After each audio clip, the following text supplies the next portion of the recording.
At last night's debate, it was a mess. Oh my God. We went from the best debate pre-Nevada to, I don't even know what that was. I wasn't there for the live commentary, you were, so feel free obviously to give your reactions. I will say though that simply because so much of what happened on the stage was indecipherable because they were all talking over each other. Quick note, the debate ended early technically, which normally they don't, they go over. It ended early, but do you know why? Because it doesn't take as long when they all just talk simultaneously. They all get out everything they need to say because they don't take turns. But anyway, we do have data on who the viewers think came out of it looking the strongest. Before we get to that though, I mean, what was your overall takeaway? Okay, messy. When I say mudslinging, not like the way the name calling you would think of mudslinging, but just like mudslinging in that it was just messy. There wasn't much structure, and once you got to that structure, it fell apart. People were saying side notes and inserts here that didn't really make much sense. There was this amateur comedian on stage named Mike Bloomberg that tried to crack a couple jokes, and then only the paid members of the audience were laughing. So there was a lot that happened that you just didn't want to see. And then so last night when we were talking, the first thing of course is winners, losers. Cenk threw his. I don't think I ever said mine, but honestly it was literally no one. This is the first one I didn't do ranking on Twitter because first of all, I don't know, and second of all, I barely care coming out of what that was. I don't think there was much you could draw that you either didn't already know about the candidates or that really meant anything. The attacks were so wild, everyone's talking over each other. Pete Buttigieg never stopped talking through the entire thing. And often the camera was not on him while he was doing so. Right, and sometimes I have to think, we watch every one of these. We watch everything that they do on TV, we watch all these debates, we watch the primaries in depth, the election nights, everything. So we've heard everything these candidates have said about 1 million times. Now, I have to think about how people can't always watch. Maybe you worked during the last debate and you got to catch this one. So for people who maybe didn't see the previous debate, which was actually pretty good, and it was clean, not just because many of us are Bernie Sanders supporters and actually enjoyed what Elizabeth Warren did to Mike Bloomberg at that last debate, but just because there was themes, questions that were asked, answered, even though people got attacked, it had conflict. This one was just kind of like, I don't know, it didn't help anyone. So if you just not got a chance to see it and you didn't see the other ones, you're like, the whole primary is a mess, is what you would take away. Seems like it. Yeah, well hopefully it'll be cleaned up a little bit following Super Tuesday. So what do we know about what people thought of this debate? Well, I looked for as much data as I could find. There isn't much, but there is a little bit. So CBS News had a poll showing of Democratic voters who watched the debate. Who impressed you the most in the debate? And look, it's fairly close. In first is Bernie Sanders. 45% were impressed with him, but Biden is just a couple of points behind, a couple more to Warren and to Buttigieg, and then it falls from there. Steyer not coming out of it looking particularly strong.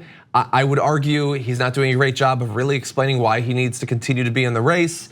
But the more the merrier, I guess why not? And Mike Bloomberg doing better than his laughable performance the first time, but only a quarter being impressed with him.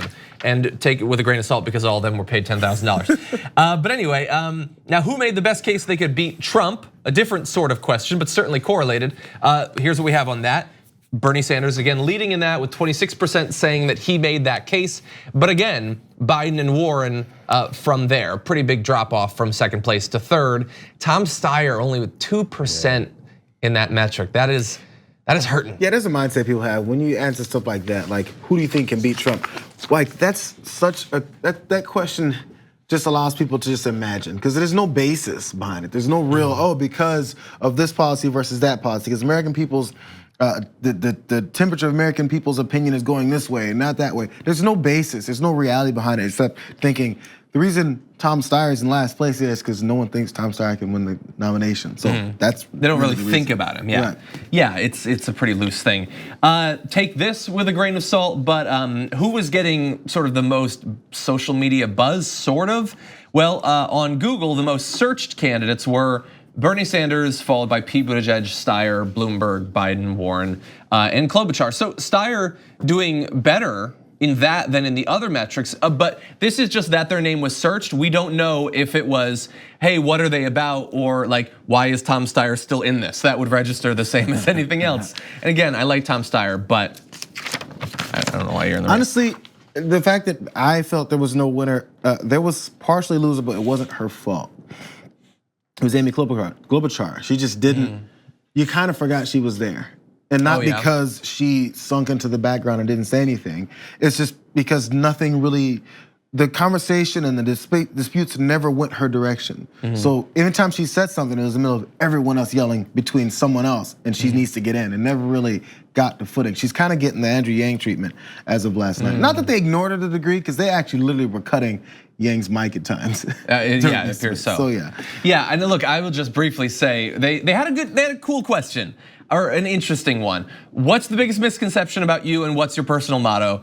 And her answer, I mean, it made me feel really bad for her, because she said the misconception is that I'm boring, because I'm not. And I thought, oh. It would suck if people thought that you were boring and you're not, and she's probably not. But if you're gonna, why are you not? You gotta give a reason. You can't just be, they say I'm boring, but they're wrong. But I'm not. No, you gotta give reasons, and everybody has reasons. Because you know what? For people who didn't think she was boring, that's all she accomplished, was letting everyone know that people think she's boring. Because I didn't think that. And then Mercedes was like, oh, maybe she is. Yeah. Because she didn't tell us why she's not. Yeah, and yeah, anyway. Some of them gave good answers. And look, I like that sort of question. I'm perfectly fine with that.